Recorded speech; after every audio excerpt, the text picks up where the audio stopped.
사랑하는 성도 여러분, 오늘도 여러분의 모든 길 가운데 주님과 동행하시는 축복이 있기를 소망합니다. 오늘 함께 묵상할 하나님의 말씀은 사사기 15장 1절에서 20절의 말씀입니다. 삼손의 결혼식의 결말은 엉망진창이었죠. 블레셋 사람들을 죽이고 그들의 재산을 빼서 자신의 결혼식 들러리였던 블레셋 친구들에게 나눠주고, 분노가 가시지 않아 아내를 그냥 두고 자기 집으로 돌아가 버린 삼손. 그리고 자신의 딸을 삼손의 결혼식 들러리 멤버에게 시집 보낸 삼손의 장인의 내용이 있었지요. 그리고 삼손의 아내와 장인은 결국 블레셋 사람들의 손에 이끌려 화형을 당하는 일이 벌어지는데요. 어떤 내용이 있는지 살펴보겠습니다.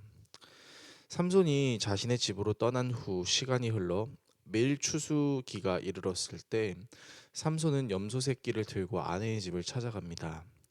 그가 염소 새끼를 들고 장인의 집을 찾은 이유는 자신의 수수께끼의 답을 들러리들에게 알려준 아내를 용서하고 화해하고 싶어서 그런 것으로 보이는데요. 그는 대뜸 장인을 찾아가서는 방에 들어가서 아내를 보려고 합니다.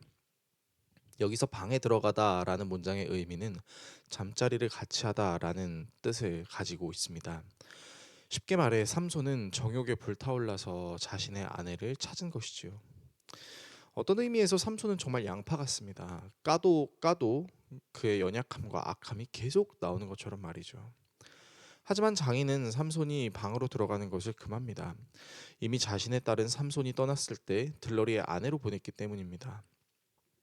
그래서 장인은 삼손이 자신의 딸을 미워해서 떠난 것이라 생각했고, 친구에게 시집을 보냈으나 사실 딸아이의 동생이 더 예쁘니 동생을 아내로 삼아달라고 회유합니다.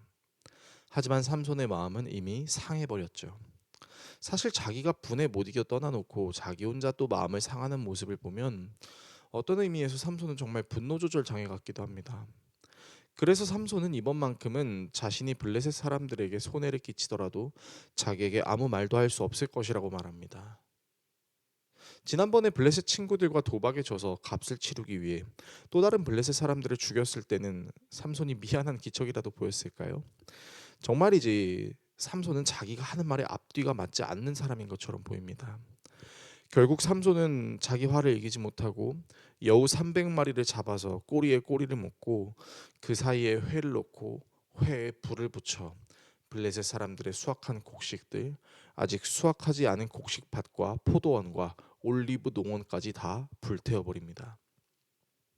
모든 것이 불탄 것을 본 블레셋 사람들은 누구의 소행인지 조사하였고, 삼손의 장인이 삼손의 아내를 들러리에게 줬기 때문에 삼손이 저지른 짓이라는 것을 알게 됩니다. 그리고 그들은 삼손이 아닌 삼손의 장인과 아내를 불태워 버립니다. 왜 삼손에게 직접 해를 가하지 않고 그 주변인에게 해를 가했을까요? 어제 우리가 묵상했던 내용을 보면 삼손의 수수께끼를 맞추지 못했던 블레셋 사람들은 그의 아내에게 아내와 집을 불태워 버렸다고 협박했다는 것을 알 수 있습니다. 이로 보건대 블레셋 사람들 역시 그 비열함, 악함이 있었다는 것을 알 수 있습니다. 자신의 아내와 장인이 불타 죽었다는 소식을 들은 삼손은 분노를 참지 못하고 블레셋 사람들의 정강이와 넓적다리를 크게 쳐서 죽이는데요. 이 표현이 쉽게 말해 닥치는 대로 블레셋 사람들을 죽였다는 의미입니다. 그리고 이 소식을 들은 블레셋 사람들 역시 유다 땅 레이를 침범하여 공격하려고 합니다.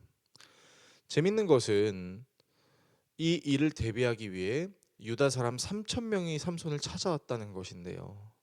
사실 이 3천 명이 힘을 합쳐서 삼손과 함께 싸울 법도 하지 않은가라고 생각할 수 있지만, 유다 사람들은 삼손 때문에 자기들이 위험해졌다며 도리어 삼손을 블레셋 사람들에게 넘겨주려고 합니다. 여기서 주목해야 할 부분은 삼손이 블레셋 사람들을 두려워하지 않으면서도 유다 사람들이 자기를 죽일까봐 두려워하고 있다라는 것입니다. 도대체 삼손은 유다 사람들의 무엇을 두려워했던 것일까요? 다시 본문으로 돌아와서 밧줄로 결박된 삼손이 블레셋 사람들에게 후송될 때 하나님의 영이 임하심으로 삼손은 당나귀 턱뼈가 하나 있는 것을 보고는 그것으로 블레셋 사람을 무려 1,000명이나 죽입니다. 그리고는 그 장소의 이름을 라맛 레히, 턱뼈의 산이라고 이름짓습니다. 여호와 니시라는 좋은 말이 있음에도 불구하고 자신의 능력을 자랑하는 것 같은 그 느낌이죠. 그리고 재미있는 장면이 등장합니다. 지금까지 이스라엘 사람들도 삼손도 하나님을 향하여 회개의 부르짖음을 외친 적이 없었던 이 시대 때 드디어 삼손이 하나님께 부르짖습니다. 이유가 뭘까요? 바로 자신이 목이 말랐기 때문입니다. 이렇게 성경은 사사들의 마무리 형태로 언급하는 통치 기간을 말하고 있는데요. 내일부터 아시게 되겠지만 이렇게 삼손의 시대가 끝나는 것이 아니라 이제 삼손은 매우 고통스러운 시간들을 보내게 됩니다. 오늘의 말씀을 우리의 삶에 어떻게 적용해야 할까요? 삼손은 이상한 것을 넘어서 매우 악한 모습을 보여줍니다. 블레셋 사람들은 삼손에 대한 복수로 삼손의 아내와 장인을 화형시키는 잔혹함을 보였습니다. 그런데요, 삼손 역시 아내와 장인에 대한 분노를 또 다른 블레셋 사람들에게 피해를 줌으로 회수합니다.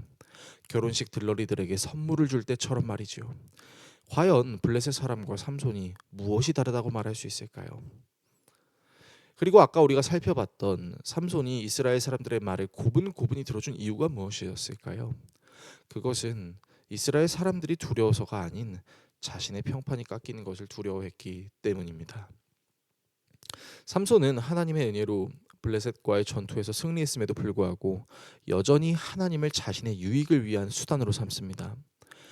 그가 하나님께 부르짖는 행동은 보통 우리가 사사기에서도 계속 살펴봤던 것처럼 회개에서 등장하는 내용인데요. 그가 하나님께 부르짖은 이유는 자신의 목마름을 해결하기 위함일 뿐입니다. 그러나 하나님은 끝까지 사랑으로 사역하십니다. 나시린의 규례도 사사로서의 모습도 전혀 보이지 않는 삼손에게 하나님은 끊임없이 블레셋과의 불화를 일으키시고 그 이유는 하나님께서 이스라엘과 블레셋 사이를 분리시키시기 위함이죠. 여전히 삼손의 마음속에는 이스라엘 사람들을 향한 사랑이 없었습니다. 그는 밧줄에 결박되어 블레셋 사람들에게 호송될 때도 오직 자신만을 생각했습니다. 하지만 하나님은 사랑 그 자체로 우리에게 역사하셨죠. 어떻게요? 십자가라는 형벌에 속박되신 채 아버지 하나님으로부터 버림을 받고 아버지 하나님 앞에서 자기를 부인하시는 모습으로 말이죠. 끝까지 자신만을 생각했던 삼손은 결국 구원을 줄 수 있는 존재는 아니었지만 끝까지 아버지 하나님으로부터 버림을 받아도 자기를 부인해도 십자가의 길을 걸으신 그 예수님의 사랑으로 우리가 구원받았음을 생각해 볼 수 있습니다. 여전히 우리는 삼손과 같이 악하고 자기 자신밖에 모를 수 있지만 그런 우리를 위하여 하나님 앞에 버림을 받고 자기를 부인하신 예수 그리스도를 생각하시는 오늘이 되시기를 예수 그리스도의 이름으로 축원합니다. 기도하겠습니다.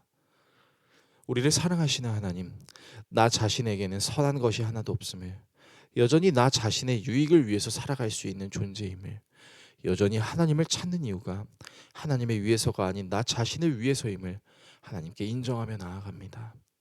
이런 나 자신을 위하여 무한하신 사랑의 자비하심으로 하나님 아버지 앞에 자기를 부인하시고 버림받으신 예수님을 깊이 생각하는 우리의 신앙이 되게 하여 주십시오.